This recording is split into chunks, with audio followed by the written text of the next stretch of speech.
o querido professor e amigo, mestre da Universidade Federal de Sergipe, o Herden Tavares Pinheiro, pesquisador protocultural, e que foi meu aluno. A gente tem sorte de um dia ser professor de alguém que depois vai ensinar para a gente.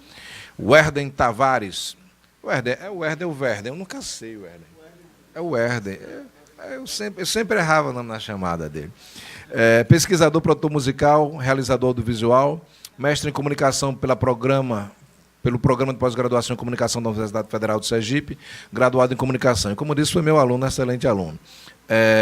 Desenvolve pesquisa sobre economia política da comunicação e trabalhos em músicas e cinema como documentarista. O Herder fez um trabalho importante, um documentário importante sobre a Operação Cajueiro. Talvez seja o único registro audiovisual de uma operação que acontece aqui em 1978 e que são presos diversos sergipanos acusados naquele momento de reorganização do Partido Comunista do Brasil, dentre eles Antônio Bittencourt, meu pai. Atualmente é professor universitário substituto na graduação do curso de comunicação com habilidades em audiovisual pela Universidade Federal de Sergipe. Portanto, um breve currículo aqui dos nossos palestrantes. Portanto, eu queria passar a palavra aqui para o Herden, para que ele pudesse fazer suas considerações a partir das falas apresentadas aqui, suas considerações finais. Então, anotei aqui umas coisas, espero que o tempo dê aqui. Primeiro, eu queria agradecer principalmente aos vereadores presentes aqui, porque eu sou espectador assíduo da TV da Câmara Municipal, enfim, das TVs legislativas como um todo, até porque eu pesquiso isso, né? Eu pesquiso TV pública. E eu sempre acompanho os embates aqui e vejo vereadores aqui, às vezes, infelizmente tenho que dizer isso, discutindo até temas ligados à liberdade de expressão, porém sem muito embasamento. Eu acho que essa sessão é importante ter, que entre no calendário da casa, inclusive, que se discute isso aqui todo ano para dar embasamento para os parlamentares, inclusive, defenderem seus projetos. Como foi o caso da discussão da semana passada, por exemplo, do Escola Sem Partido. Aqui. Acho que sim, ter esses vereadores aqui, a gente devia dar uma salva de palmas para o Bittencourt, para a América e para o Tiaguinho, que estavam aqui. Acho importante valorizar esse tema que a gente evolui na sociedade. A questão do Ocupa Praça, só deixar claro aqui que, na verdade, eu não sou... o Ocupa Praça é um projeto do NPD, né, que é um núcleo de produção digital, mas eu, enquanto militante das artes, eu sempre procuro ajudar, divulgar, monto projeto gráfico, sem ganhar R$1 com isso. Mas quem quiser participar do projeto, assim, que levar o projeto para os lugares, eles estão... fazendo isso, é só conversar lá com o pessoal do NPD, com a Ana Carolina Strupp, que tenho certeza que ela está aberta a isso, enfim. E eu acho que é importante. Eu acho que é exatamente isso. Do mesmo jeito que eu citei algumas coisas aqui que são da minha realidade, eu, por exemplo, não conheço o movimento dos artistas periféricos. Eu não conheço. Eu deveria conhecer. Né? Mas, assim, eu não tenho um aparato público, não tenho nada que me auxilia a ter isso, que a gente deveria ter isso. O poder público deveria conhecer e divulgar. E aí eu acho que é questão de política pública isso.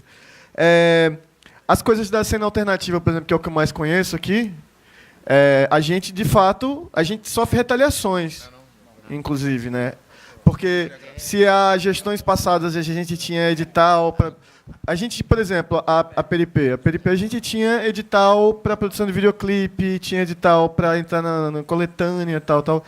E aí, porque com isso se criou um mercado, né? E a gente conseguiu chegar em alguns lugares. A gente tem hoje a Debajos, por exemplo.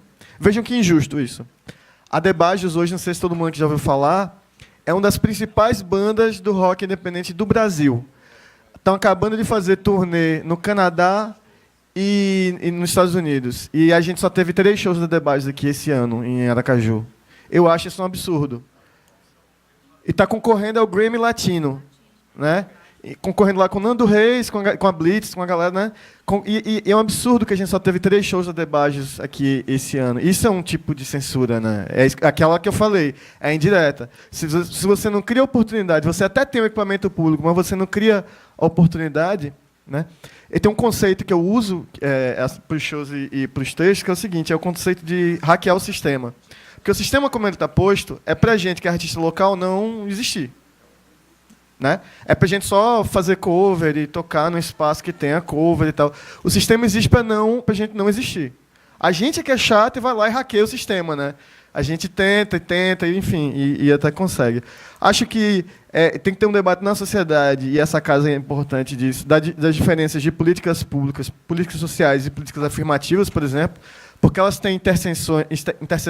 Queria chamar o professor Werden Tavares Pinheiro para fazer uso da palavra.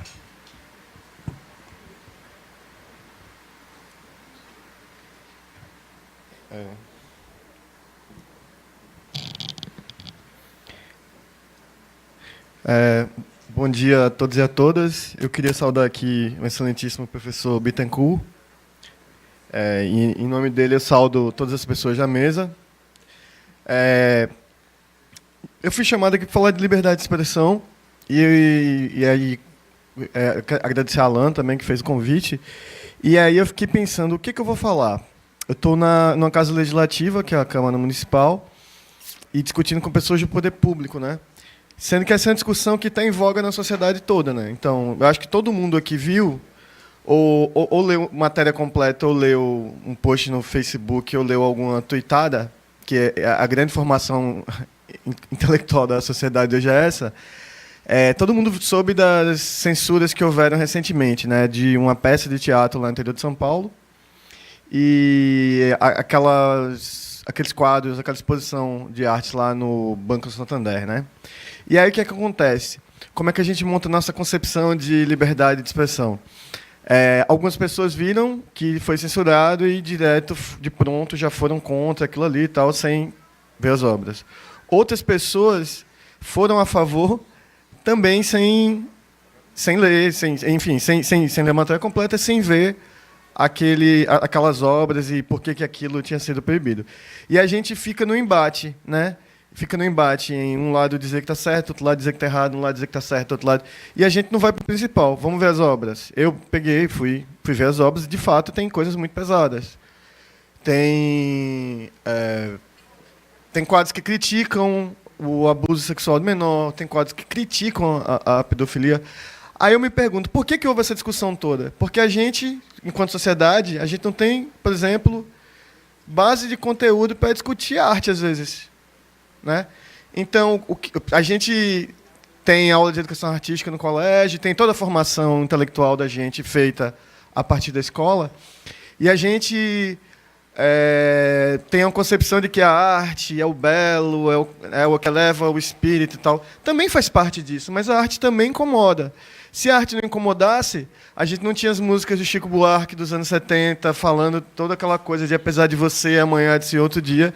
A gente não ia ter expressão, a gente ia ter o quê? A gente ia ter músicas de conformidade, vamos tratar assim, com essa categoria. A gente ia ter só bossa nova tocando o tempo todo, só dança samba, aquela coisa toda. É bonito, é legal, dá uma tranquilidade sentimental para a gente, ok. Mas a gente tem que ter uma arte que conteste e que incomode. E aí, eu vou dividir aqui a minha fala em duas situações. Por exemplo, existe a censura velada, e existe a censura direta, né? E a gente tem que perceber quando isso existe. Isso existe sendo praticada e até sem perceber. Por exemplo, a gente que trabalha com comunicação, a gente sabe, por exemplo, de quem são as emissoras de televisão daqui do Estado, quantas tem, de quem são essas concessões, como essas concessões foram obtidas e tal.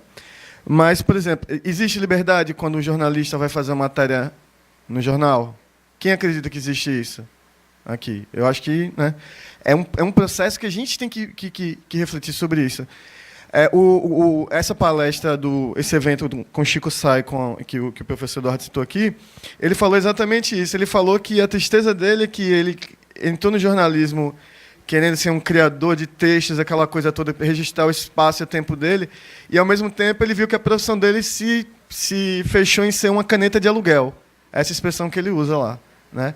Então, quer dizer, você sendo uma caneta de aluguel, você tem alguém ali que paga o seu salário e que vai dizer exatamente que você vai ter que escrever. Ou se você... Quem é jornalista, enfim, até quem trabalha com publicidade já deve ter passado por isso alguma vez na vida, de tentar escrever alguma coisa e de ter, às vezes não é censura direta, mas é aquele acordo, enfim, o jeito de conversar, até aquele assédio moral que você acaba sofrendo. Esse é um tipo de censura. E a gente tem a censura indireta também. Por exemplo, aqui sem querer entrar no mérito de gestões e gestões, enfim, fazer a crítica à pessoa pública, mas, por exemplo, a gente tem, eu acho que todos conhecem aqui, o Centro Cultural de Aracaju, né? Aqui na Praça General Valadão e tal. Esse Centro Cultural está inaugurado há 4 anos. Né? Ele foi, eu acho que uma gestão deixou, a outra gestão inaugurou. E esse Centro Cultural ficou 4 anos parado. Eu participei de uma instalação como artista, como VJ lá, numa instalação super mal divulgada, vazio e tal. 4 anos parado, um equipamento público que está lá, pagando conta de água, conta de energia, pagando tudo, e sem utilização, vazio, um elefante branco. E agora, nesses últimos tempos, eu não sei se todo mundo conhece aqui, mas está acontecendo o Ocupa Praça, que é um projeto que consiste em ligar as vertentes artísticas, o audiovisual com a música. Eu acho que dessa semana foi de dança também. Isso está dando movimentação na praça lá, está dando movimentação naquela praça que ficava à noite ali no escuro, sem uso e tal e tal. Está tendo uma movimentação, está tendo uma ocupação pela arte. Então, quer dizer, quando você não tem uma iniciativa dessas do poder público, por exemplo, você está fazendo, querendo ou não, uma censura indireta, porque você não está deixando que você não está permitindo nem a população que tem informação artística, e você não está nem permitindo ao artista que ele tenha um espaço ali do equipamento público para ser usado, para ser exibido. E aí, quando você não tem, por exemplo, políticas públicas para a cultura, com editais, com tudo que dê liberdade de você escrever, você está fazendo a censura econômica, por exemplo. Porque o que é que acontece? O documentário que o Bittencourt citou aqui, que eu fiz, foi o Operação Cajueiro. O Operação Cajueiro, a gente conseguiu bancar ele com um edital público, com um edital do governo do Estado para documentários e ficção, enfim. A gente ganhou o valor lá do edital e fez o filme, e o filme está feito, enfim, fez o lançamento e tal. Aí, vamos pegar só nesse aspecto do documentário. Por exemplo, a gente fez o lançamento do filme junto com os outros filmes, né, lá no Teatro Ateneu. Foi um lançamento legal, som legal, produção legal, casa cheia, né, nos 900 lugares ali ocupados. Mas, por exemplo, as emissoras foram lá e cobriram, a TV está lá e cobriu, a TV Sergipe cobriu. A TV Sergipe citou todos os filmes. O filme da gente foi no meio, não foi nem o último, não, foi no meio. Citou todos os filmes. E passou entrevista dos diretores e abordou os temas, menos Operação Cajueiro. Aí, quer dizer, há de se desconfiar de uma coisa dessas, entendeu? E é uma questão que e a Operação Cajueiro é uma questão que a gente traz à tona, mas que é de muitos anos atrás, é de 76, e nunca foi falado no Estado. Muita gente não conhece. Eu estudei História de Sergipe na escola, nunca ouvi falar. Na universidade eu passei batido, nunca ouvi falar. E aí você tem um documentário e um livro falando sobre isso, e só. E aí, quer dizer, é um tipo... E como a gente fez a pesquisa, a gente pegou todos os jornais da época, não tem um jornal local falando sobre a operação. Imagine vocês, vamos imaginar aqui uma situação hipotética. Num país como o Brasil, né, 30 pessoas, pelo menos que tem média de registro, média de 30 pessoas ali presas durante o carnaval, e ninguém fez nenhuma matéria local sobre jornal. 30 pessoas presas, porque foi uma operação totalmente ali na surdina, uma coisa, né? E aí a gente passou todos esses anos, né, de 76 para cá, a gente tem 3 emissoras de televisão aqui na cidade, vários jornais desde aquela época, várias emissões de rádio, e a gente não tinha nenhum registro sobre isso. Como é que a gente tem condição de fazer um trabalho desse? A gente só tem condição se a gente tiver uma política pública de incentivo ao audiovisual que tenha liberdade suficiente para a gente falar sobre aquilo, né? Para a gente falar sobre aquele tema. Então, a censura econômica, eu estou dizendo isso aqui para a gente avaliar um pouco essa questão. E de como a gente pode usar recursos públicos e qual a importância desses recursos públicos para dar liberdade para a arte. E aí tem várias questões, né? A gente nunca vê, a grosso modo, enfim, a gente nunca vê que políticas públicas elas existem para cumprir funções do Estado e para fazer outras coisas, como desenvolver a área econômica, da economia, da cultura, tal, todo esse processo. Só que a gente tem que entender, por exemplo, que se a gente não tiver liberdade, mesmo na execução da política pública, se a gente não tivesse tido liberdade, por exemplo, para fazer o nosso documentário, a gente ia estar tendo um controle ideológico do Estado, né? O Estado ele ia determinar que tipo de filme a gente ia fazer, todo esse processo. A gente tem que ter liberdade para isso. Muito se critica, por exemplo, a Lei Rouanet, né? E aí, por todo um processo. E aí, a Lei Rouanet já é um controle da liberdade feito pela empresa privada. Porque vocês imaginem o seguinte, vamos falar da Lei Rouanet aqui. A Lei Rouanet ela é um incentivo fiscal que o Estado dá à empresa, vamos pegar uma empresa grande de telefonia, ela vai tantos por cento ali do imposto de renda dela, ela vai poder reverter em projetos culturais, certo? Sendo que quem vai aceitar ou não esse projeto de patrocínio é a iniciativa privada, é a telefonia. Eu vou poder fazer um documentário que fale mal de privatização, por exemplo, nesse âmbito.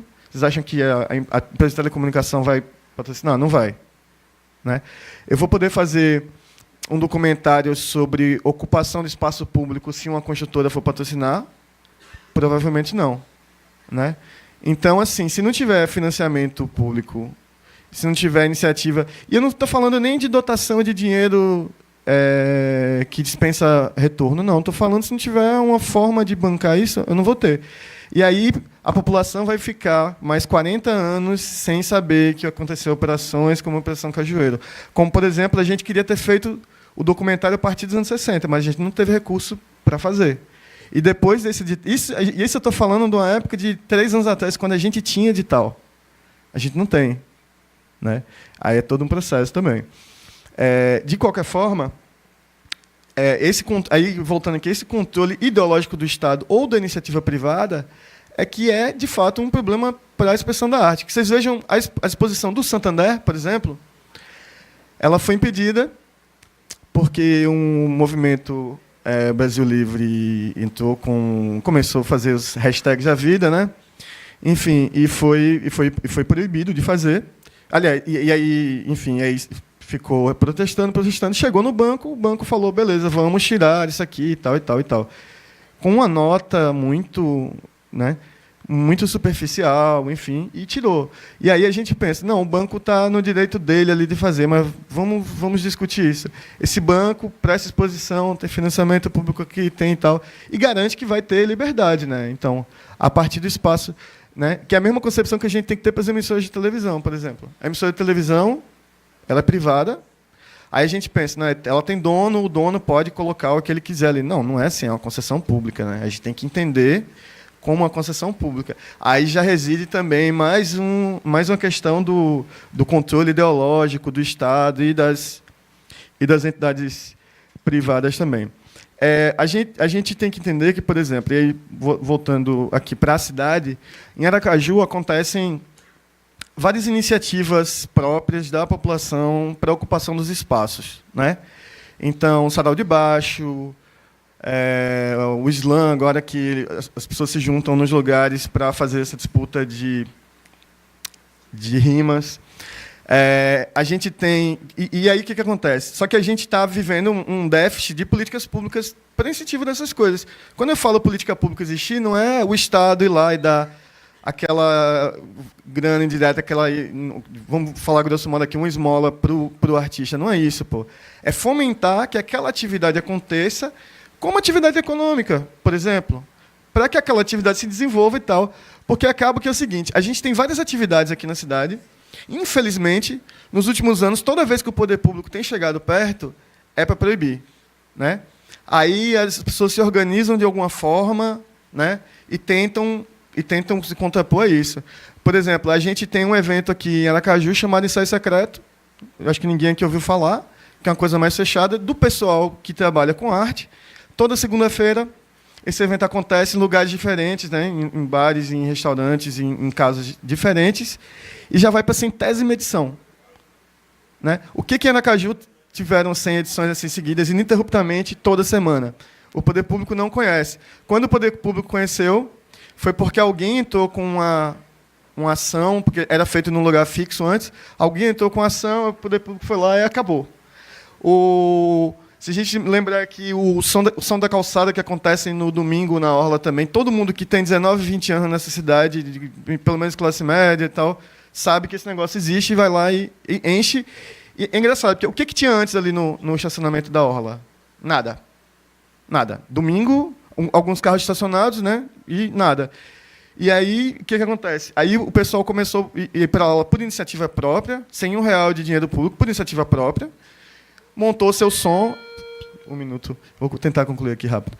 E aí montou seu som e começou a fazer atividade. O poder público chegou porque tinha um desgosto ali da associação de bares, né? Porque as pessoas começaram a lotar com o corpo humano no estacionamento e acabou ficando sem lugar para os carros ali. E aí foi proibido. E aí teve que algumas pessoas, acho que o mandato de Ana Lúcia, do vereador Irã também, chegarem junto lá para dialogar com a polícia para não ter a proibição, e assim eles foram liberados. Isso, quer dizer, é um tipo de censura direta, né? A gente vive várias censuras. Só para concluir, queria agradecer aqui mais uma vez ao professor Bittencourt pelo convite, parabenizar que ele acertou o meu nome hoje, e eu queria saudar também o pessoal da Frente Povo Sem Medo, que está aqui assistindo, que também chega junto da gente que faz militância por arte para ter espaço na cidade. E é isso, e vamos para o debate. Obrigado. Muito obrigado, Erden.